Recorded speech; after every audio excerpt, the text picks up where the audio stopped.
एक बार की बात है। एक छोटे से गांव में एक पुराना खंडहर जैसा हवेली थी, जिसे लोग खौफनाक हवेली के नाम से जानते थे। गांव वाले कहते थे कि उस हवेली में रात को अजीब अजीब आवाजें आती थी और कई लोग वहां से गायब हो गए थे। लेकिन गांव का एक युवक राज, जो बेहद साहसी था, उसने तय किया कि वह उस हवेली की सच्चाई का पता लगाएगा।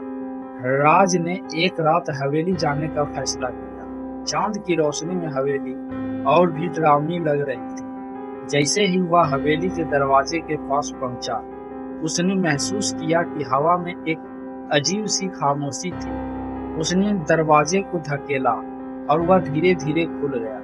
अंदर का दृश्य और भी भयावह था। पुरानी दीवारें, धूल से भरे फर्श और अंधकार में छिपे साए, सब कुछ राज को डराने के लिए काफी था। राज ने अपनी टॉर्च जलाई और अंदर कदम रखा। जैसे ही वह आगे बढ़ा, उसे अचानक एक चीख सुनाई दी। वह भयभीत होकर ठिठक गया। आवाज कहीं से आ रही थी, लेकिन यह स्पष्ट नहीं था कि वह कहां से आ रही है। उसने अपनी हिम्मत जुटाई और आवाज की दिशा में बढ़ने लगा। अचानक एक पुराना पेंटिंग उसकी नजर में आया। पेंटिंग में एक खूबसूरत महिला का चित्र था, लेकिन उसकी आंखों में एक अजीब सा दर्द था। राज को महसूस हुआ कि जैसे पेंटिंग उसे बुला रही है। उसने आगे बढ़कर पेंटिंग को छुआ।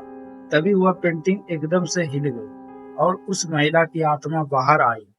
उसकी आंखें भर आई और वह बोली, मुझे बचाओ, मैं यहाँ फंसी हूँ। राज भौचक्का रह गया। तुम यहाँ कैसे फंसी हो? उसने पूछा। महिला ने कहा, यह हवेली एक श्रापित जगह है। मैं यहाँ अपने पति के साथ आई थी, लेकिन वह मुझे छोड़कर भाग गया। मुझे इस हवेली के खौफनाक साये ने पकड़ लिया। अगर तुम मुझे बचाना चाहते हो, तुम्हें सच्चाई का सामना करना होगा। राज ने साहसिकता दिखाई और महिला की बात मानी। उसने पूछा, सच्चाई क्या है? महिला ने उसे बताया, हवेली के मालिक ने मुझे मार दिया था और मेरी आत्मा को यहाँ कैद कर दिया। अगर तुम मेरे हत्यारे का नाम जान लेते हो, तो मैं मुक्त हो जाऊंगा। राज ने निर्णय लिया कि वह इस रहस्य को सुलझाएगा।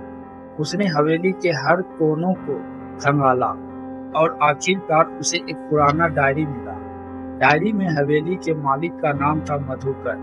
मधुकर उस समय का एक अमीर जमींदार था, जिसने अपनी पत्नी को धोखा देकर दूसरी औरत से शादी कर ली थी। इस धोखे के कारण उसकी पहली पत्नी की आत्मा हमेशा के लिए हवेली में कैद हो गई। राज ने देखा कि हवेली में सब कुछ अद्भुत ढंग से जुड़ा हुआ था। हर कमरे में एक कहानी थी, हर दीवार पर दर्द और शौक का इतिहास था। जैसे जैसे वह आगे बढ़ा, उसे और भी डरावनी चीजें मिली। एक कमरे में उसे कुछ पुरानी तस्वीरें मिली, जिनमें मधुकर और उसकी पत्नी की खुशियां दिखाई दे रही थी। लेकिन उन तस्वीरों के पीछे एक भयावह सच छिपा था।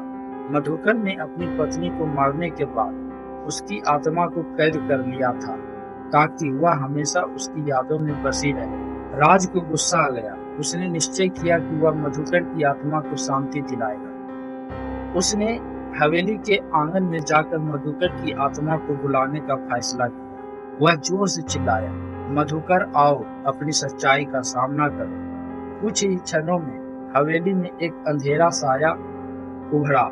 वह मधुकर था, जिसका चेहरा विकृत और डरावना था। तुम कौन हो जो मुझे यहाँ बुला रहे हो? उसने दहशत भरे स्वर में कहा। राज ने साहस दिखाते हुए कहा, मैं तुम्हारी पत्नी की आत्मा को मुक्त कराना चाहता हूँ। तुम्हारा किया हुआ अन्याय अब खत्म होना चाहिए। मधुकर हंसते हुए बोला, वह मेरी संपत्ति थी। मैंने उसे जो किया वह सही था। राज ने गुस्से में कहा, सच्चाई यही है कि तुमने उसे धोखा दिया और अब तुम्हारी आत्मा भी इस हवेली में कैद है। तुम्हें उसकी माफी मांगनी होगी। मधुकर का चेहरा पल भर के लिए बदल गया। वह डर गया और समझ गया कि राज सही कह रहा था। क्या तुम मुझे माफ करोगे? उसने विनती की। राज ने कहा, तुम्हें पहले अपनी पत्नी की आत्मा को मुक्त करना होगा। मधुकर ने अपनी गलती को स्वीकार किया और उसने राज से कहा, मैं उसे स्वतंत्रता देने के लिए तैयार हूँ। राज ने फिर से उस महिला की आत्मा को बुलाया। जब वह आई तो मधुकर ने कहा, मैंने तुम्हें दुख दिया, मुझे खेद है। तुम मुक्त हो। महिला की आंखों में आंसू थे, लेकिन उसने कहा, मैं तुमसे बदला नहीं लेनी चाहती, मैं बस शांति चाहती हूँ। मधुकर की आत्मा ने धीरे धीरे हल्की होनी शुरू की और अंत में वह अदृश्य हो गया। हवेली में अचानक एक शांति छा गई। राज ने महसूस किया कि महिला की आत्मा अब स्वतंत्र हो गई है। जैसे ही राज ने हवेली से बाहर कदम रखा, उसे लगा कि जैसे एक भारी बोझ उसके कंधों से उतर गया। वह गांव वापस लौटा और सबको अपनी बहादुरी की कहानी सुनाई। गांव वाले ने उसे बहादुरी के लिए सहारा और खौफनाक हवेली का नाम अब धीरे धीरे भुला दिया गया।